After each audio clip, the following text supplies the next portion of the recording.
नाश्ता और भोजन करके बच्चे कोल्ड ड्रिंक पीते हैं। तब तक रात हो जाती है।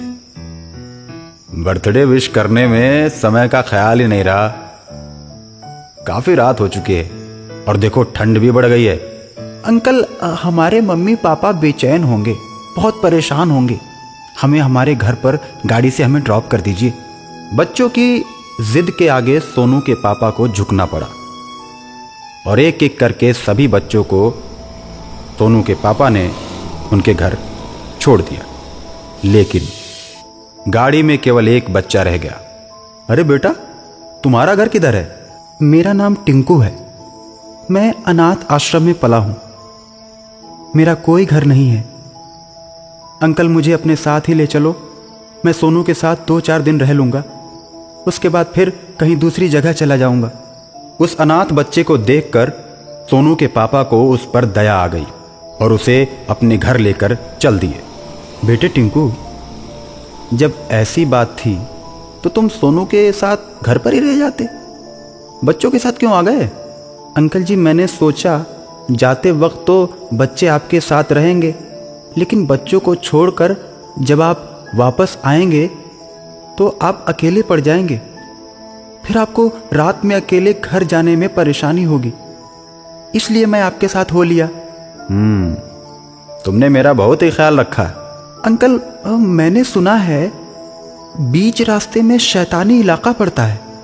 वहां पर भूत मिलते हैं और लोगों को पकड़ लेते हैं। हाँ, ये बात तो मैंने भी सुनी है। इसीलिए मैं बच्चों को घर पर ही रोक रहा था।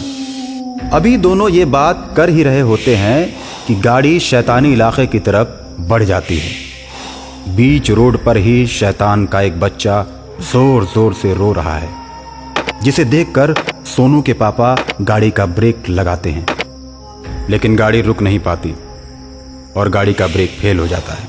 बेटे, गाड़ी का ब्रेक तो फेल हो गया। लगता है सामने वाले बच्चे को कुचल देगा। अंकल, ये भूत का बच्चा है। रास्ते में आने वालों को बहुत परेशान करता है। मुझे भी बहुत परेशान किया करता था। मैं इन लोगों के बीच से ही निकलकर भागा हूं। लेकिन अब क्या करें? मैं चलते चलते ब्रेक बना देता हूं। आप गाड़ी चलाते रहिए। आप रुकना मत, वो बच्चा अपने आप ही भाग जाएगा। गाड़ी चलती रहती है और टिंकू ब्रेक बना देता है और वो लोग शैतानी इलाके से निकल जाते हैं। जब वे लोग कुछ दूरी पर पहुंच जाते हैं तब सोनू के पापा बोलते हैं, टिंकू, तुम तो इतने छोटे हो, फिर तुमको ब्रेक बनाना कैसे आता है? अंकल, अब मैं आपको सच्चाई बताता हूं।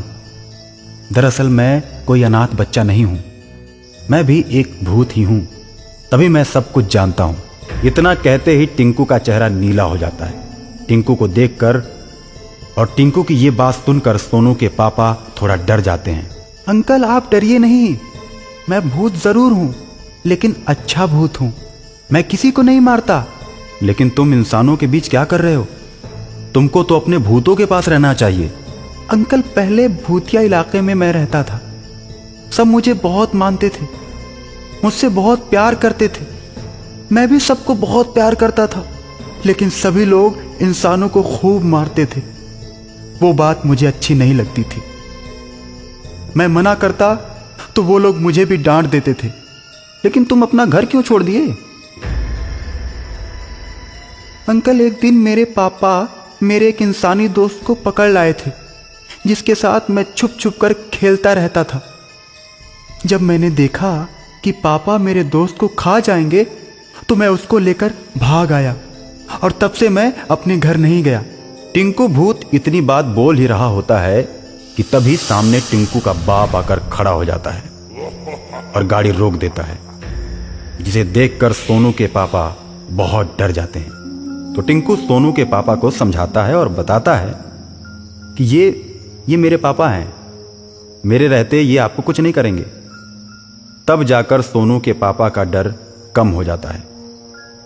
टिंकू को गाड़ी के अंदर देखकर टिंकू का पापा बोलता है, तुम अपना घर छोड़कर इंसानों के साथ रह रहे हो, जिनको हम गुलाम बनाते हैं उनको तुम दोस्त बना रहे हो। आज तो तुमको घर लेकर ही जाऊंगा और इस इंसान को पहले खाऊंगा। इतना सुनते ही टिंकू को बहुत गुस्सा आ जाता है और वो बोलता है, आप लोगों के पास मैं इसीलिए नहीं आता हूं। क्योंकि आपको दोस्त और दुश्मन का अंतर ही नहीं पता। जिसको मन किया खा लिया।